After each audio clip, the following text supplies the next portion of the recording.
House in this room failed to prove what this debate should be about other than closing opposition. Now we have to look back at the info slide of this motion, right? Under the veil of ignorance, which is literally the most important wording of this motion. Now let me tell you the definition of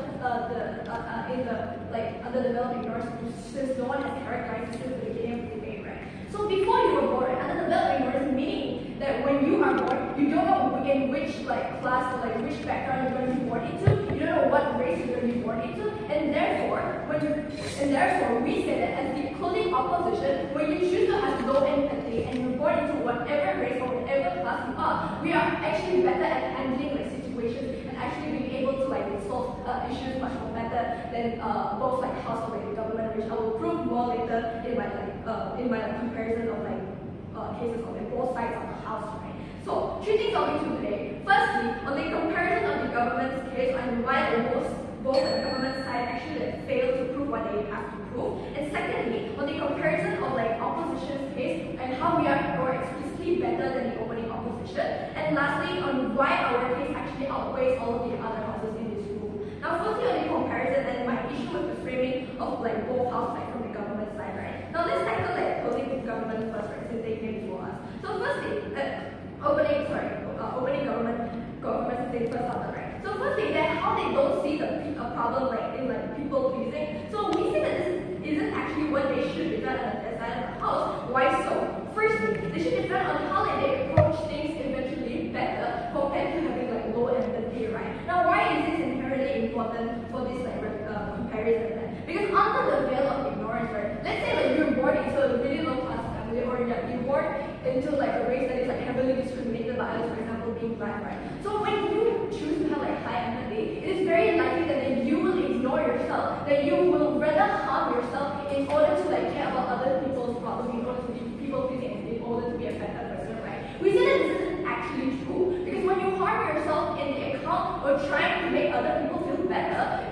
when you can't even help yourself, it is already impossible for you to be able to help other people then, right? Now moving on to the closing government's my issue with their framing, right? Firstly, they say that they claim to understand problems better and how they're becoming a better person will actually make you become a better person. So let me flip this argumentation, right? Firstly, we say that low empathy actually makes you understand problems better because you solve problems by taking a holistic approach rather than trying to please that person, right? We say that we call this as a third approach where we prioritize rationality and logic in solving problems, right? But secondly, that even if that we choose to have low empathy, we tell you that why in the first place, when you're born as a person of high empathy, that you really care about solving other people's problems. And that both sides of the government house fail to tell us why is it so inherently important for them to care about other people's problems. The context of this motion is that how having low empathy or having high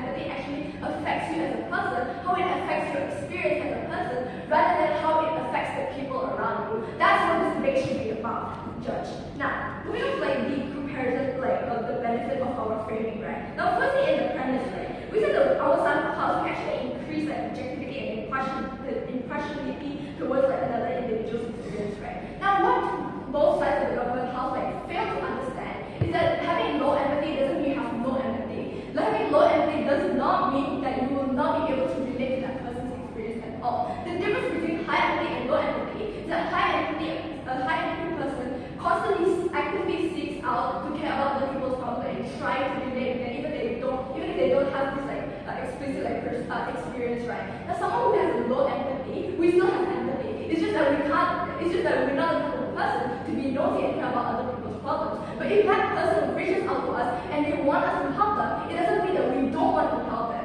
It means we help them by having a discussion and solving problems by going through a holistic approach. This is why we are better than the opening opposition then. Moving on to the mechanization, right? My problem with Opo's case here is that they say that, there's more honesty and more empathy. We say that this is true, right? But it is very likely impacted because they never tell you why it's explicitly important, and secondly, how are they going to be better at handling issues by having more honesty, right? And therefore, in CO's case, right, we said that we approach things in a much more realistic way. We tell you that it is important to approach things in a much more realistic way because you don't try to differentiate yourself with others I'm trying to I will, like, even though I don't have the same experience as you, I will try to help solve your problems. We say that this is bad because you're lying to yourself, you're lying to that person, and you cannot, in whatsoever situation, you cannot relate to that person at all. Now moving on to the impacts then.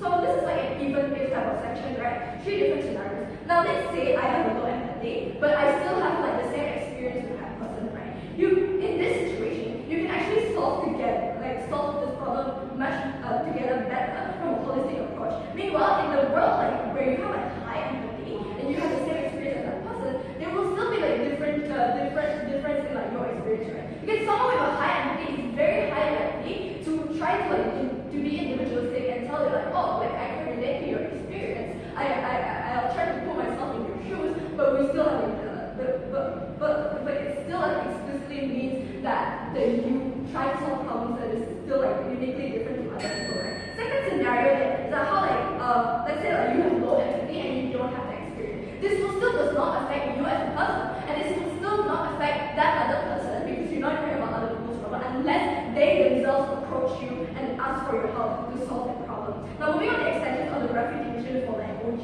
space, right? So firstly, this is a prime example of why people pleasing is bad. So 2 key reasons, right? Firstly, they would rather harm themselves, which I've already mentioned in the beginning of my speech, whether in the process we're trying to make people view them as a highly relatable person. Why do we say that people pleasing is bad, right? Because when you people please, you don't actually have the natural incentive to help these people. You only have the incentive to help these people because you want to feel better for yourself, and that is very bad. Because now you're lying to yourself at the end of the day, and they don't actually care about these individuals. They only care about these individuals when they find the opportunity to gain recognition, to be like perceived as a better person by these individuals.